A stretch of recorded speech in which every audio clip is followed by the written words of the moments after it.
Opiniões, debates, discussões, tudo você acompanha por aqui. Inscreva-se no canal, ative o sininho de notificações para manter-se informado de todo o nosso conteúdo. Faça você também parte do canal Governo Exposto. Os governos do Brasil e dos Estados Unidos assinaram um pacote de acordos para melhorar as relações comerciais. Um dos assuntos discutidos foi a chegada da tecnologia 5G. O presidente Jair Bolsonaro agradeceu o empenho de Donald Trump para a entrada do Brasil na Organização para a Cooperação e Desenvolvimento Econômico. Já os americanos deixaram claro, esperam que o Brasil não escolha empresas chinesas para a construção da infraestrutura do 5G no país. O tema do debate de hoje é: o Brasil deve banir empresas chinesas do leilão do 5G? Acontece que o Brasil está sendo pressionado a deixar a Huawei de fora, sendo pressionado pelos Estados Unidos. Quando perguntaram ao embaixador dos Estados Unidos, o Todd Chapman, se o Brasil sofreria represálias caso adotasse a tecnologia da Huawei, ele respondeu: eu diria que represálias não, consequências sim. Cada país é responsável por suas decisões. Eu não sei se ficou claro, mas para mim soa como uma ameaça. Claro. Bom, muitas das vezes em que nós fomos desafiados aí a comentar e debater assuntos de geopolítica, eu lembrei ao espectador a máxima do pragmático estadista francês Talleyrand, né? Nações não têm amigos, nações têm interesses. E hoje não pode ser diferente. É a natureza do homem, né, na ânsia de identificar, de classificar e de compreender, né, o mundo à nossa volta, atribuir a empresas, a organizações e até mesmo a países características típicas de um indivíduo, né, projetando sobre eles emoções pessoais próprias do convívio social. Então a gente está falando do quê? De admiração, de respeito, de medo, de desprezo, etc. Em linguística, esse fenômeno é descrito como personificação. Então, o ato de conferir ao que é abstrato qualidades essencialmente humanas. Para ilustrar esse fenômeno, basta pensar que uma companhia multinacional de mais de 100 anos de idade, que mistura água gaseificada, xarope e muito açúcar, é percebida aí por segmentos do público como uma empresa jovem, descolada e que traz uma sensação de conforto e doçura, especialmente se for época de Natal. Mas essa empresa não é nada disso. Seu negócio é nos fazer consumir refrigerante, um hábito severamente criticado por nutricionistas e médicos especializados, né, principalmente durante a infância. E é com esse mesmo espírito objetivo, afastando a nossa tendência de projetar emoções onde elas não existem, que nós devemos avaliar questões de política internacional e comércio exterior. Eu digo isso porque a nossa inclinação natural, né, é nos alinharmos com aqueles, né, com os quais nós nos identificamos no plano moral, no plano filosófico, no plano político e no plano cultural. No caso do Brasil, nós temos muito mais em comum com democracias pujantes que respeitam as liberdades fundamentais, né, como é o caso dos Estados Unidos, do que com regimes autoritários que violam direitos humanos básicos dos seus cidadãos, como é o caso da China. E o impulso ele acaba sendo o de personificar qualidades positivas nos americanos e negativas nos chineses, mesmo que esses últimos sejam nosso maior parceiro comercial e não um país inimigo qualquer. Mas a principal preocupação dos críticos à participação da Huawei, né, no leilão do 5G brasileiro, é a possibilidade dessa companhia atuar como braço de espionagem da República Popular da China. E aqui não se trata de um temor infundado ou de um preconceito xenófobo. De fato, essa empresa está submetida à Lei de Inteligência Nacional Chinesa, que estabelece que as organizações devem cooperar com a inteligência estatal. Isso pode envolver, de forma explícita ou velada, o acesso e o compartilhamento de informações sigilosas, informações estratégicas com o Partido Comunista Chinês na contramão do nosso interesse nacional. Não à toa, diversos países ao redor do mundo impuseram restrições à participação ou mesmo baniram a Huawei de leilões e operações relacionadas à tecnologia 5G, mesmo sabendo que a empresa chinesa é pioneira e líder nesse novo mercado de telecomunicações. Feitas essas considerações pertinentes, aqui a gente volta à lição de Talleyrand. Nações não têm amigos, nações têm interesses. qual foi o país flagrado em um ato vergonhoso de espionagem internacional, interceptando ligações pessoais privadas da nossa presidência da República? Foi a China? Não. Foram os Estados Unidos da América, por meio da NSA, a Agência Nacional de Segurança, um órgão estatal que monitorou telefones e e-mails de líderes mundiais, principalmente durante o governo progressista do carismático senhor Barack Obama. À época, não somente a presidente da República foi grampeada, como também vários ministros, assessores especiais, diplomatas e até diretores de instituições financeiras.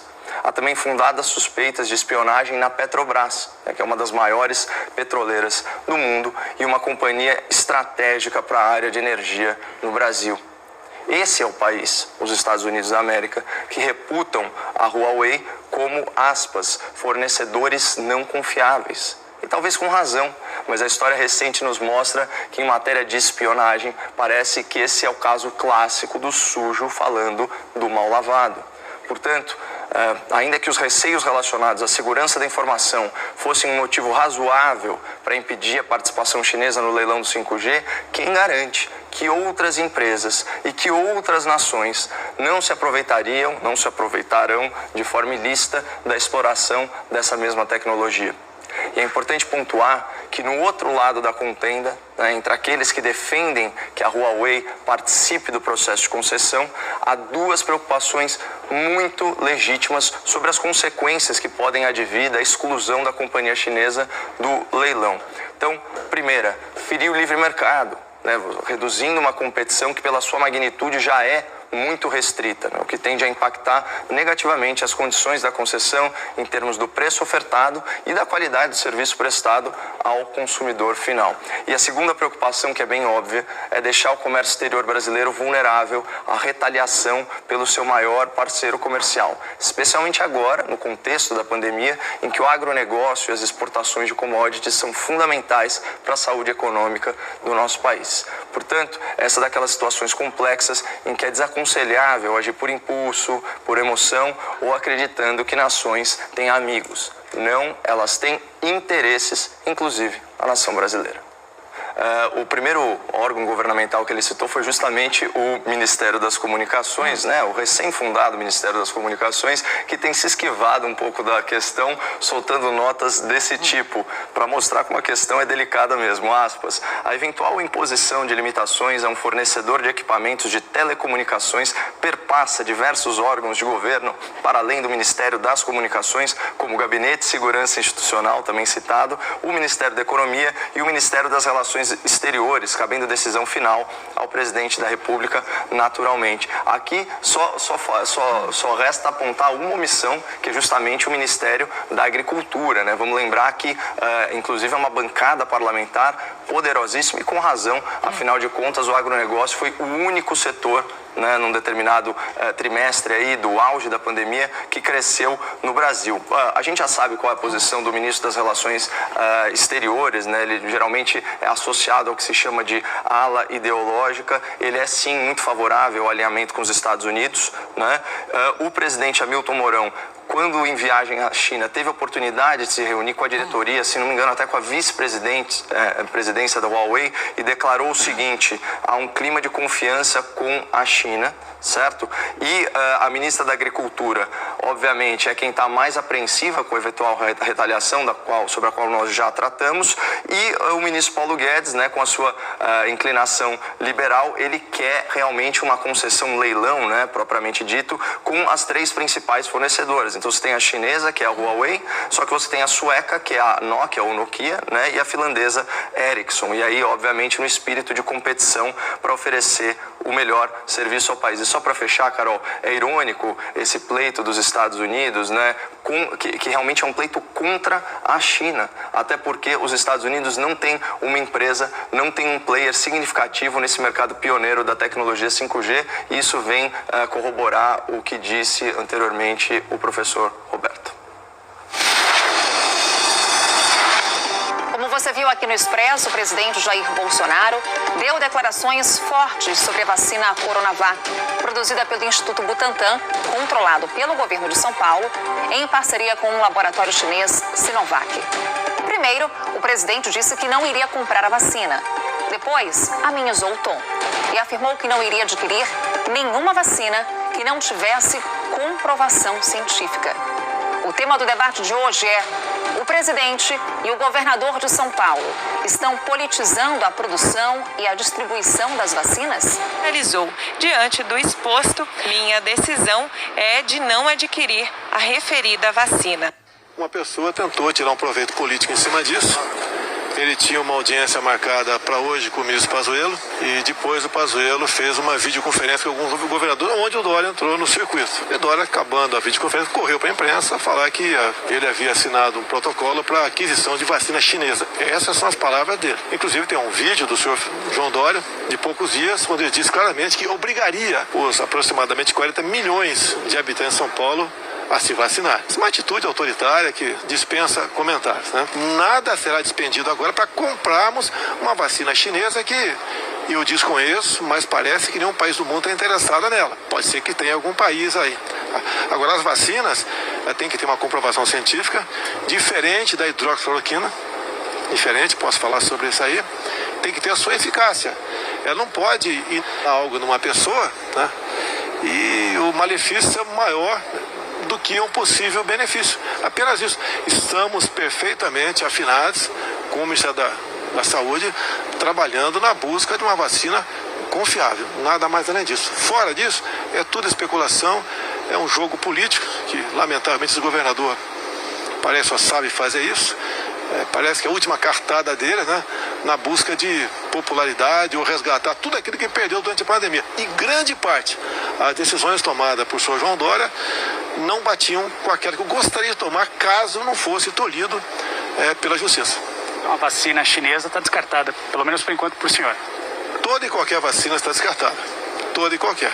Ela tem que ter uma validade no Ministério da Saúde e tem que ter uma certificação por parte da Anvisa também. Tá? Fora isso, não existe qualquer dispêndio de recurso, ainda mais um vultoso como esse, né? Que seria para vacinarmos 100 milhões de pessoas a preço de aproximadamente $10 por vacina, e seria, eu não fiz as contas aqui, mas seria uma importância bastante absurda, ainda mais porque, repito, não temos a comprovação científica. O que aconteceu ontem, que o ministro disse que teria compra e hoje o senhor disse que não terá? Não tem olha só, não entrar dessa maneira, só acaba a entrevista. Eu tenho responsabilidade, coisa que você não está tendo aqui. Tá? Não é dessa maneira de perguntar para uma autoridade uma questão séria que mexe com vidas. Houve uma distorção por parte do João Dória tocante ao que ele falou. Ele tem um protocolo de intenções, né? Já mandei cancelar, se ele assinou, já mandei cancelar, por exemplo, sou eu. Não abro mão da minha autoridade, até porque estaria, né, comprando uma vacina que ninguém está interessado por ela, a não ser nós. Não sei se o que está envolvido nisso tudo é o preço vultoso que vai se pagar para essa vacina, né, para a China. Com relação a um diálogo com o governador do estado de São Paulo, João Dória, nenhum diálogo, né? Zero. Né? Se o secretário de saúde quiser conversar com o Pazuello, sem problema nenhum. Eu não converso com uma pessoa que usou meu nome por ocasião das eleições e poucos meses depois começou a me atacar, visando me desgastar e assim atrapalhar a política brasileira, pensando numa futura eleição no futuro. Não dá para conversar com esse tipo de gente que não tem qualquer responsabilidade com a vida do próximo, a não ser consigo próprio. Bom, retomando aqui a questão em debate, né? O presidente da República, Jair Bolsonaro, e o governador de São Paulo, João Dória, estão politizando a produção, a distribuição de vacinas? Sim, mas até aqui não tem nenhuma surpresa. Toda crise tem implicações que demandam, né, a ação de autoridades competentes, e o impulso natural de quem depende do voto popular é aproveitar cada oportunidade para se capitalizar politicamente, aumentando aí o seu cacife eleitoral. Nós sempre veremos políticos buscando crédito, né, pela superação de uma adversidade, por programas assistenciais, pela melhora de índices socioeconômicos e até mesmo pela vitória de atletas e de seleções nacionais. Esse é o comportamento padrão de qualquer político, em qualquer lugar e a qualquer tempo. E, sinceramente, o problema não é politizar. O problema é politizar em detrimento da população e do interesse público. Por exemplo, o Estado de São Paulo encerrou em 26 de setembro as atividades do tão alardeado Hospital de Campanha do Ibirapuera, dedicado ao atendimento e ao tratamento de pacientes infectados pelo novo coronavírus. A estrutura era impressionante, 7.500 metros quadrados, mais de 260 leitos, 28 de terapia intensiva, 800 profissionais no local. Uma pesquisa espontânea de satisfação revelou que 99% dos atendidos, sobreviventes, claro, aprovaram o serviço. E não faltaram aí momentos emocionantes, sempre devidamente registrados pela nossa imprensa tão vigilante, de pacientes recebendo alta e sendo aplaudidos, e até de centenas de balões coloridos sendo lançados ao ar, para representar e homenagear as, aspas, 2.400 vidas salvas no hospital. Essa foi a expressão utilizada no site oficial do governo estadual, talvez um pouco imprecisa, se a gente considerar que a mortalidade do vírus, isso segundo um estudo mais recente, publicado semana passada no boletim da OMS, é de 0,23% dos pacientes infectados ou 0,05% entre os menores de 70 anos. E só uma curiosidade, essa taxa de letalidade é similar à gripe sazonal, que é 0,13%, e a pneumonia, que é 0,2%, e isso nos países de alta renda. Mas voltando aqui ao exemplo paulista. Segundo reportagem da revista Veja, publicada em 29 de abril, o investimento para a implantação do Hospital de Campanha do Ibirapuera foi de 12 milhões de reais. E o seu custo de operação era de 10 milhões de reais por mês. Portanto, considerando aí os seus quase 5 meses de funcionamento e agregando o valor de instalação, nós estamos falando de uma despesa estimada de 62 milhões de reais. Vocês sabem quantos pacientes foram atendidos? Apenas 3.189. O equivalente a pouco mais de 20 acolhidos por dia, ao custo médio de R$ 19.400 por paciente, incluídos aí aqueles com sintomas leves, sintomas moderados. Então, só para vocês terem uma ideia, no auge da pandemia, em julho, São Paulo chegou a registrar média superior a 1.900 novas internações por dia. Ou seja, aqueles 3.180 pacientes do hospital de campanha, atendidos ao longo de 5 meses, ao custo estimado exorbitante de 62 milhões de reais, eles correspondem a apenas 40 horas de internações da rede hospitalar paulista. Então, trocando em miúdos, para fazer a mesma coisa que São Paulo já fazia em menos de 2 dias, o governador gastou 150 dias e dezenas de milhões de reais e ainda saiu cantando vitória, alegando que estava, aspas, salvando vidas. Mentira! Os hospitais de campanha foram uma encenação desnecessária, uma encenação perdulária para dar holofote e protagonismo ao governador nessa grande tragédia que foi e ainda é a pandemia. Isso sim é politizar a crise em detrimento da população e do interesse público, como eu argumentei no início da minha fala.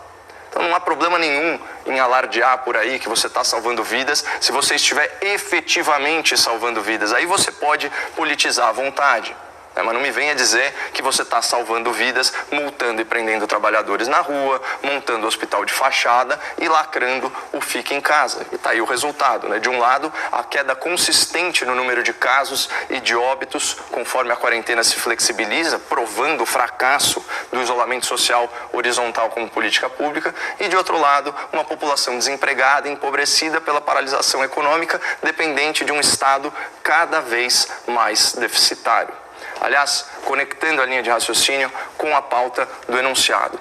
Se o governador de São Paulo tivesse realmente apreço pela ciência, ele não estaria tão empenhado em queimar etapas do necessário processo científico da testagem da vacina da Sinovac.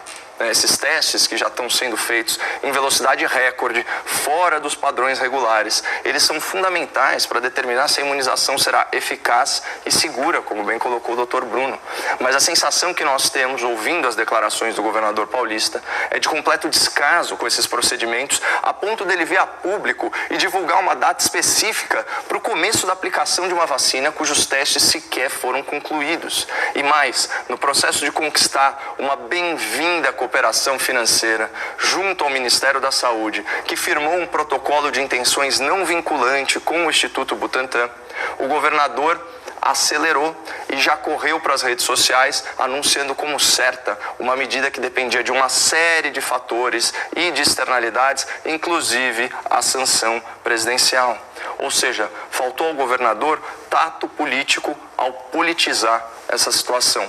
Mas o alento é que, bom, pelo menos em relação a essa questão específica das vacinas, a politização desse tema, seja pelo governador ou seja pelo presidente, ainda não prejudicou tanto, de forma significativa, de fato, a população brasileira. Afinal, todas essas vacinas estão em fase de teste e o financiamento do seu desenvolvimento e da sua testagem, especialmente num país deficitário como o Brasil, tem o caráter de um investimento de risco ou de uma aposta, como optou por falar o Dr. Bruno. Mas a partir do momento que as pesquisas avançarem um pouco mais e, queira Deus, for demonstrada a eficácia e a segurança da imunização, aí já não haverá qualquer espaço para essa politização.